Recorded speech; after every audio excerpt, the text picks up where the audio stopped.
Morning everybody. So this was supposed to be Movement Monday's movement doofer. It's now Tuesday. I was away yesterday, so I was kind of debating what to talk about today, and I've settled on pronation, and particularly overpronation, which if you are a runner, and maybe even if you're not a runner, you may have been told that you overpronate, and I have stayed away from ever kind of discussing or prattling on about this online, because I have quite strong views about overpronation and what it is and what it isn't. So that's what this is about. So it might turn into a little bit of a rant, so I apologise profusely if that's the case. So a tiny bit of background, if you don't know this about me already, is I've been running since my teens. I'm not, I've done some fast times, I've done some slow times. I'm not particularly interested in speed, I'm interested in distance. I like running super long distances. Running, walking, I'm not overly concerned. Like I say, I like going to nice places. But I started to have serious issues with my foot or feet, ankles, Achilles, calf, knee, and then up into my hip as well, sort of early 20s, mid-20s actually, mid-20s, early 30s. And I disappeared off like you do to a physio, and he sent me then to a podiatrist. And they both said, well, you'll never run past 15 miles a week, your legs are buggered, you overpronate, your feet are in a bad way, you overpronate, and as such, you're going to have to wear these very, very expensive orthotics forever, for the rest of your life, and accept that you're never going to be able to run, and you're going to have to keep coming back for these orthotics on a regular basis to have them refitted. And I kind of, like you do, because I didn't know any different, I put up with that for quite a while. I wore these orthotics which alleviated some of the symptoms, and then I got other symptoms. So these were arch supports, these are the things that you put in your shoe, especially designed for me. But I got other issues, and do you know what, I was just starting to question. I was like, well, surely I wasn't born with this inability to maintain my arches, or I wasn't born with feet and legs that don't do what everybody else's feet and legs do, and it was at that point I moved to Australia. I started doing all my qualifications at that point in fitness, athlete coaching, rehabilitation, sports therapy, all the stuff that I've done, and I started to work with some people who knew about movement and how the body works, and I started to pick up on the fact that actually, your feet are just like any other body part. They can and will get stronger if you work with them. And the more I've kind of progressed through specialist courses, particularly a lot of courses on feet that I've done, most of us, because we spend so much time in shoes, have just got our feet, and the muscles in our feet have weakened considerably to the point where we've got all sorts of sort of alignment issues with toes, soft squidgy skin, feet that can't walk out on gravel because it's too painful. That's not normal. That's oversensitivity because your feet aren't used to it. Our feet, foots, they're all just weak and knackered because they're not doing anything. They're stuck in a shoe, and they're just not given the opportunity to get stronger. As a result, like I say, your toes tend to become misaligned through foot weakness, but also through shoes. And one of the things, so some people do have issues with their feet that they are born with, but they're few and far between. For most of us, if you've been told you're an overpronator, for most of us, that comes down to the shoes that we're wearing and the weakness in our feet. And I'm going to try to demonstrate this for you on video. It's not easy because I can't get you a close-up of my foot, but I'm going to try my best to explain it. So for most of us, try to see if I've got a shoe knocking about handy. If not, I'll go grab one. But for most of us, if you look at your shoes, and I've covered this before, if you look at your shoes, they've got a narrow toe box at the end. So your toes are held in, squished together, essentially. And everybody says to me, oh, no, my shoes fit, I've got space at the end, I've got space for a thumb, etc. It's not the space at the end of the shoe that you need to worry about your feet knocking up against. It's the space at the sides of the shoe, particularly where your toes go, because your toes should be able to spread within the shoe. And the alignment of your toes makes a huge difference to how much your foot pronates when you walk or when you run, right? So my head's going to disappear. You just have to accept that my head's disappearing. You'll just be able to see my legs and my foot, whichever. So for most of us, our toes have started to be like so. So that eventually will become a bunion. So that big toe moving towards the little toe would eventually become a bunion, right? I still have the ability to spread my toes out and create space, and that's come over time. I've spent an awful lot of time transitioning to minimal and barefoot shoes, spending a lot of time barefoot, spending a lot of time rehabilitating my feet, basically. From the point where I was in a training course, a specialist biomechanics training course. They were looking at pronation of feet, and they had like 20 of us all in a row, from the best archers that they were calling it, to the worst archers, and the worst archers was me. I was right at the end, right? So I had nothing, absolutely nothing, no arch whatsoever, a foot that wouldn't function. Now it was completely floppy. To today, and like I said, I'm not perfect, you know, it's took me a very long time as well, but today I have arches, not big ones, but you can see there's an arch there, you know, and it stays when I move about, which is what you're after. So if your toe is being pushed by your shoe, either, like I say, either artificially as it's pushed by your shoe, not the fact that you look down and your toe is like that anyway now because of foot weakness, so you could have both, either or both.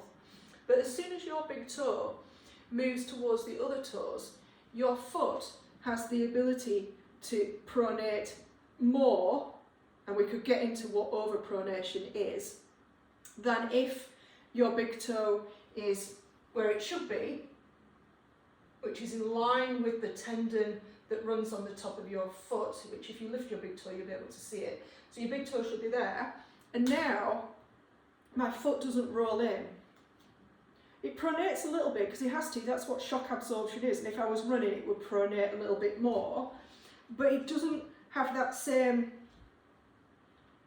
I'm hoping you can kind of see that, that same amount of movement. And I can do the same with the other one if I drag my toe across, very difficult to do. You'll see that I can completely flatten out that arch. That's how much I've got rolling in. And you could argue, is it a bad thing? Is it not a bad thing? It doesn't really matter at this moment in time. But if I put my big toe where it's supposed to live, I just can't roll in as much. And that's just partly that's my new foot strength. And partly it's because I've worked towards making sure that my big toe stays where it's supposed to.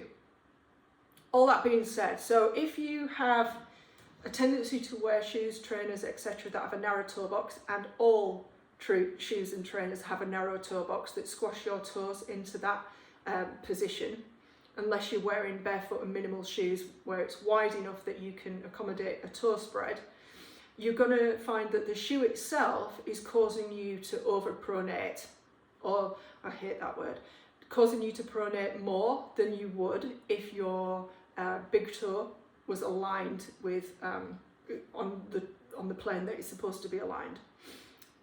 Because we've worn shoes with a too small toe box, the big toe has now been forced into that position so often that it doesn't come back out on its own. It doesn't, you know, you take your shoes off and your toes stay exactly as they were in the shoe.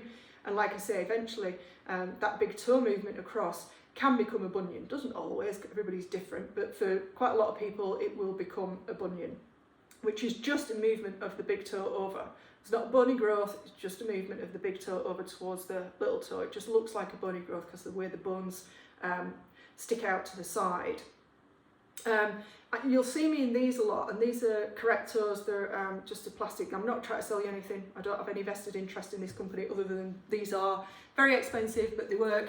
But they work on the basis that, unlike an orthotic, so an orthotic will sit under the arch here and prop up the arch, which just allows your foot to get weaker and weaker. What these do is they just reposition your big toe back to where it should be, so that as and when you move, you've got more arch support naturally because the big toe's where it's supposed to be. So you'll see me in those a lot because I'm still, obviously, you know, I was wearing heeled and pointy shoes as a girl for 20, probably more than that, 25 years, something like that, before I got wise and like I say, transitioned down to barefoot shoes and sorted my feet out. But one of the reasons why there's sort of that, you know, that more collapse of the foot can be an issue is because as the foot collapses, it actually takes the shin bone with it. So it's creating this rotation of the shin bone, which can have a knock-on effect then into your ankles. Obviously aren't lining up great, knees aren't going to be great. It has a knock-on effect up the body. But that being said, nobody knows what overpronation is because it implies that we know that a foot should pronate only so much and that something beyond that is overpronating. It's how long is a piece of string. Nobody knows how much a foot should pronate. They just know that it does, right? You can't, that pronation is your shock absorption. So your foot, as you walk or run, your foot should, I'm using the word collapse, not a great word, is it? Your foot should deform, flatten out, and then spring back up. That's what an arch is. It flattens out and springs back up. That's what an arch is in the foot for our purposes. And that comes from muscle strength in the foot, muscle strength in the leg, and a lot of it comes from the hip as well. You know, your arch in the foot can be affected by where your thigh bone and your shin bone are in alignment to each other. So I'm hoping again you can see this. If I turn my thigh bone in, it collapses the arch, but if I turn my thigh bone out, it raises it back up again. So even the strength and the control that you have at the hip can have an impact on how much arch you've got and how much you look like you overpronate.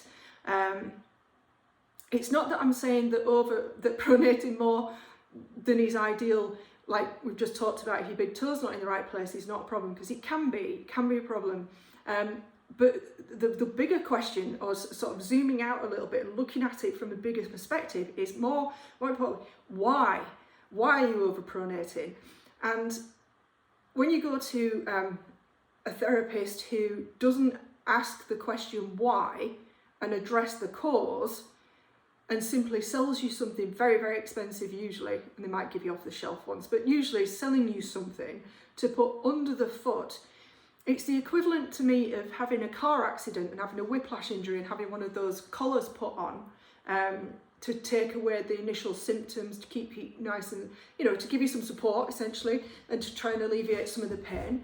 It's the equivalent of saying to somebody who's had that, well, you're going to have to wear that collar now for the rest of your life because your neck's completely incapable of getting better, and it's just a neck strain. That's just not the case. In any other body part that you injured, I went to the physio or whoever, they would encourage you to strengthen it, get it better. Look at the reasons, you know, just because you've got a knee injury, it could be coming from the hip, it could be coming from the foot, the core, the shoulder. You know, just because you've got a problem with one body part doesn't mean that you write that body part off for the rest of your life. And that seems to be what's happening with feet, and this concept of overpronation. Well, we're just going to prop it up with something artificial, which then doesn't allow it to move, doesn't allow it to function as it's supposed to, and in fact weakens the foot even more, which can potentially lead to more problems, but is going to leave you in a position where you are reliant on shoes or orthotics forever, instead of strengthening your body parts and getting the right strength and mobility balance in the muscles and joints surrounding the issue or the problem part in the first place, so that it gets better and so that you get better. I'm hoping that wasn't too much of a rant, and I'm hoping it made sense and you could see my feet on the videos. I'm more than happy to answer questions on this. And just to note, they were talking about the majority of people. There are those people out there that have got issues with like the forefoot, so the front of the foot can be turned out, I say turned out, sort of in this position, and it can be locked in that position. There's other people where it's the other way and it's rigid. And for those people that have a rigid issue with their foot, in other words, they probably were born that way, or that it's something that's happened to them, then they might need an orthotic under their arch. They might need that. But for the majority of us, we've brought on our own problems in that we don't have the hip strength. We spend a lot of time sitting. We're very tight through the calves and Achilles. We've had our foot stuffed into a shoe for 30, 40, 50 years. So we just don't have the strength there to support our own body weight, if you like, and the arch support there to support our body weight when we're moving. And as a result, we get the problems with whatever it is, ankles, knees, hip, lower back. Somebody comes along and says, well, I can take all that pain away just by sticking something under your foot, and that might work short term, but ultimately you are sort of reinforcing the problem because you're not addressing the cause. So yeah, I hope that wasn't too much ranty lecturing. It wasn't meant to be. I want people to kind of question more deeply. Why have I got this issue and what can I do about it? Rather than just kind of blindly accepting, if you like, that we've got to write off that body part or artificially prop it up because we're fundamentally broken. That's not a very empowering way of looking at yourself, really. Your body is this amazing piece of kit that will, if you let it, get stronger and better and more mobile and keep you going for as long as you are drawing breath. But we've kind of got to question more deeply about why we're not doing that sometimes. The end of the lecture for today.